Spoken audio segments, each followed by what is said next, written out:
When looking at the teens of today and the different eating disorders and sexual habits that they endure, people want to point the finger at someone or something for these problems, and the blame tends to be put on the media. The speaker that I'm refuting claimed that the media is negatively influencing teenagers by promoting sexuality and an unrealistic body image. However, I'm here today to say that despite the accusations, the media does not have a significantly negative impact on the young teens of today's society. In my speaker's first main claim, she stated that there are too many sexual references in the media today. She stated the fact that the American Psychological Association estimates that teens are exposed to 14,000 sexual references and innuendos a year on TV. The speaker did not take into account, though, that a good amount of these sexual references in the media are ones that promote a healthier sex life. Ads for condoms are one of these positive references. A Kaiser Family Foundation survey released back in 2001 found that in a sample of 1,142 American adults, 71% of them supported condom ads on network television.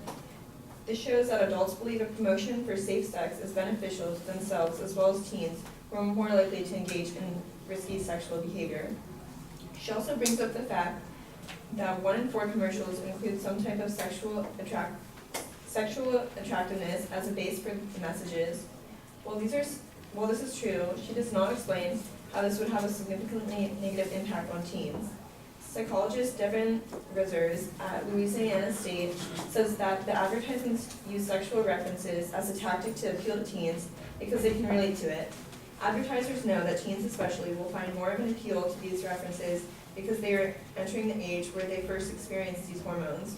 They are simply appealing to a newly exciting aspect of their lives, not necessarily promoting promiscuity. Even so, with the amount of sexual references that are seen by teens, not all of them are promoting the practices of unsafe sex or even glamorizing sex. New ads are being released by the Fight Against AIDS campaign to make more aware of the epidemic and to be careful on teen sexuality. The next point she made is that teens use media as a source of sexual education. She stated that young teens indicate that a major source of sex education is from entertainment media. While this is true, she did not regard the many shows, magazines, blogs, and hotlines that specifically make an effort to promote sexual safety and shows the consequences of what can happen if teens participate in risky sexual behavior. Shows like Teen Mom and 16 and Pregnant, for instance, show the harsh realities and life-changing impact that can come from unprotected sex. According to a national campaign to prevent teen and unwanted pregnancy, 82% of the teens surveyed who reported watching 16 and Pregnant also believe the show has helped them better understand the trials of teen pregnancy and parenthood, as well as how to avoid them. Also, according to the Center for Disease Prevention and Control, the U.S. teen pregnancy rate dropped 6% in 2009, the same year that the show was first aired. It's not just TV, though, that is promoting sexual safety, but magazines like 17 that are aimed towards girls between the ages of 13 and 18 include monthly articles on pregnancy and STD prevention.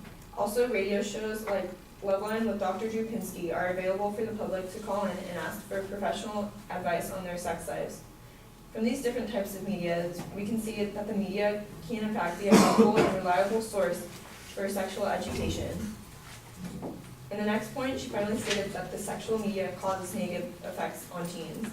However, as we can see from these previous points about sex education on the media, there are definitely aspects of the sexual media that have positive effects on teens and how they view their sex and the different risks that come with it. In research by the National Young Women's Health Association, 78% of teen girls between the ages of 13 and 18 say that the media has made them more cautious and aware of the risks that come with sex and how to prevent them. And another study done by the National Youth Association said that 67% of teens had prior knowledge about the AIDS epidemic in America and its seriousness before they even studied it in a classroom environment. Due to the media's effort to make teens aware of it, the younger kids know about these STDs and other sexually transmitted diseases, the more time they have to protect themselves against them when they become sexually active.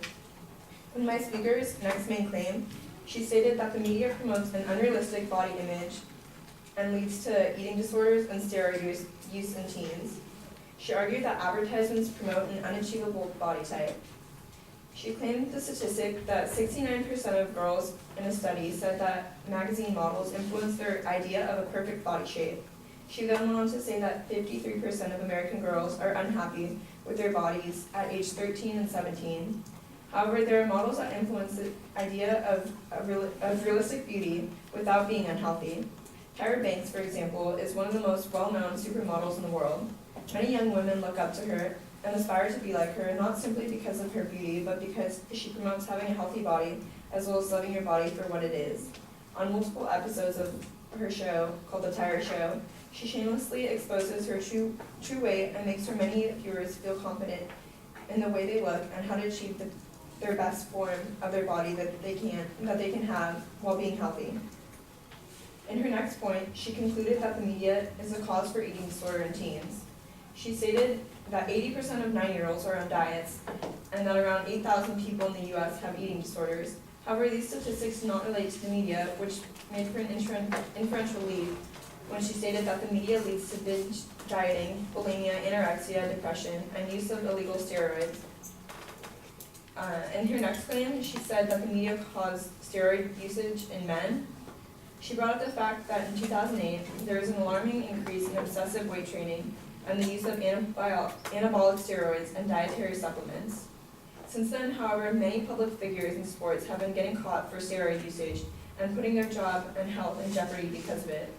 Psychologist Rick Theisen tells People magazine in an interview, when fans of these athletes see the shame that their idols endure after getting in trouble for steroid usage, the fans generally lose respect for them. Therefore, when young boys see the shame and embarrassment in athletes that they look up to, they find the use of steroids less attractive. Clearly, we see how the media putting a negative light on these sports stars shows younger boys that they do not want to aspire to be like someone with such a bad reputation.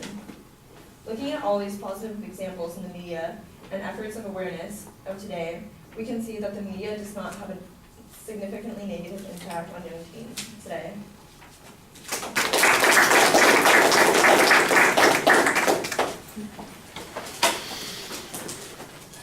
Well, you did a very good job discovering counter research to support opposite conclusions on most of those points, and you cite all that information pretty well. I think you do have some good counterclaims on those particular points. I thought at the end you had a little bit stronger challenge to the reasoning that the advocate is using. You need to do a little bit of editing, though, because I think you go overboard on this, and you have a tendency to repeat everything that the advocate made as an argument instead of just those things that you're going to give a direct response to.